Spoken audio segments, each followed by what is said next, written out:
안녕하세요. 이번 시간에는 한자에 대해서 말씀을 드리려고 합니다. 우리는 한자 문화권에서 살고 있다고 얘기를 합니다. 중국, 한국, 일본, 그 외 아시아 국가들도 많이 이제 한자를 이용합니다만 주요 상국으로는 이렇게 있습니다. 이 나라들에서는 한자를 가지고 문자로서 활용을 하고 있습니다.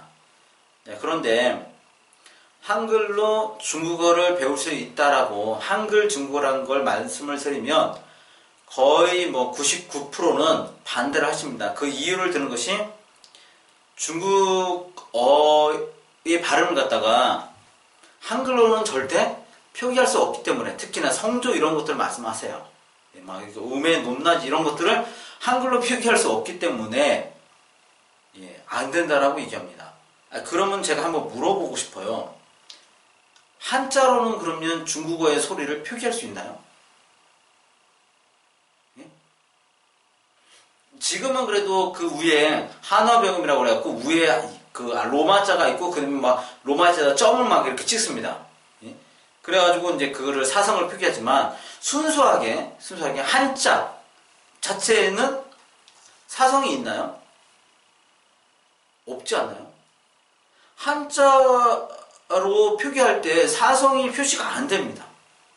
그래도 중국 사람들 중국어 잘 배우고 있습니다. 굳이 한글로 꼭 표기할 때 사성이 왜 표기가 되어야 되나요? 왜 우리는 그 고정관념에서 벗어나지 못하고 있나요? 한글로 중국어 소리를 표기하면 안 된다. 그 이유는 사성을 표기할 수 없기 때문에, 중국어에 없는 소리를 표기할 수 없기 때문에. 그렇다면 한자로는 그럼 중국의 소리를 다 표기할 수 있나요? 그리고 중국어에 있는 사성을 표기할 수 있나요? 한자로? 한자는 전혀 그런 게 없습니다. 우리가 일반적으로 쓰는 물론 이제는 중국이 간자체라고 해갖고 그거를 이제 한자는 어떻게 보면 깎아낸 거죠. 쉽게 하기 위해서. 그걸 이제 제외하면 일단 우리가 아는 한자를 쓴다라고 생각하시면 돼요. 거기에 뭐가 있습니까? 아무것도 없죠. 소리를 배우기 위한 어떤 도구들이 있는 게 아닙니다. 절대. 따로 장치가 있는 게 아니죠. 그래도 중국어를 배울 수 있다라고 하는 거죠. 그 한자라고 하는 거는 중국만 쓰는 게 아니라 일본도 쓰고 한국도 씁니다. 그랬을 때 똑같은 글자지만 어디 가면 뭐가 되고 어디 가면 뭐가 되고 어디 가면 뭐가 됩니다. 바뀐다는 거죠. 글자는 그렇게 다양하게 지역에 따라서 배우는 언어에 따라서 소리를 각기 다르게 배울 수 있다라고 하는 거죠.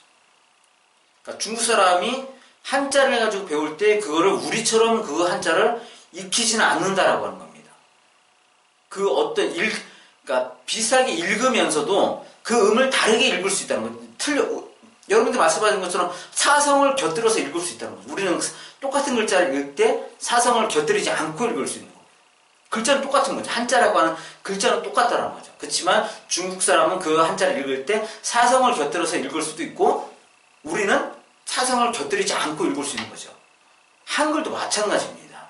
한글도 한국어라고 하는 거를 표기했을 때 한글로 우리는 그런 사성 이런 거 개념 없이 그냥 읽으면 되는 거지만 중국어를 한글로 표기했을 때는 그걸 사성을 집어넣어서 읽으면 돼요. 똑같은 한자에 그 사성을 집어넣어서 중국 사람이 읽는 것처럼. 알았죠? 생각을 해보면 한자는 만능이고 중국어도 표기할 수 있고 일본 사람도 마찬가지잖아요. 한자가 많잖아요. 한자도 표기할 수 있고 한국어도 표기할 수 있고 그 다른 나라에서도 한자로, 옛날에는 베트남 같은 경우도 100% 한자로만 이제 문자를 썼다고 합니다. 지금은 오히려 반대로 영어 알파벳으로만 100% 문자를 사용하고 전혀 한자를 사용하지 않는다. 극과 극인 거죠.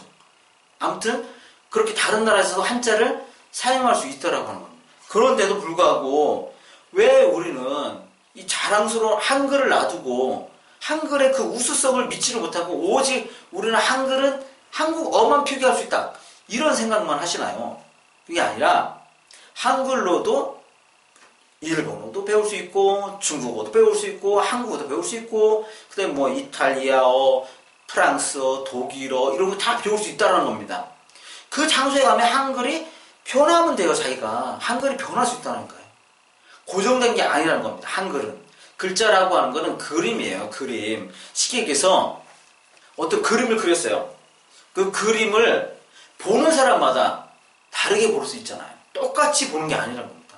다르게 볼 수 있다는 거예요. 한글이라는 것도 마찬가지입니다. 기역, 가 이렇게 썼잖아요. 이 가를 갖다가 어느 지역에 가면 그게 중국어가 될 수도 있고 어디에 가면 일본어가 될 수 있고 한국에 오면 한국어가 될 수 있고 뭐 독일에 가면 독일어가 될 수 있는 거예요.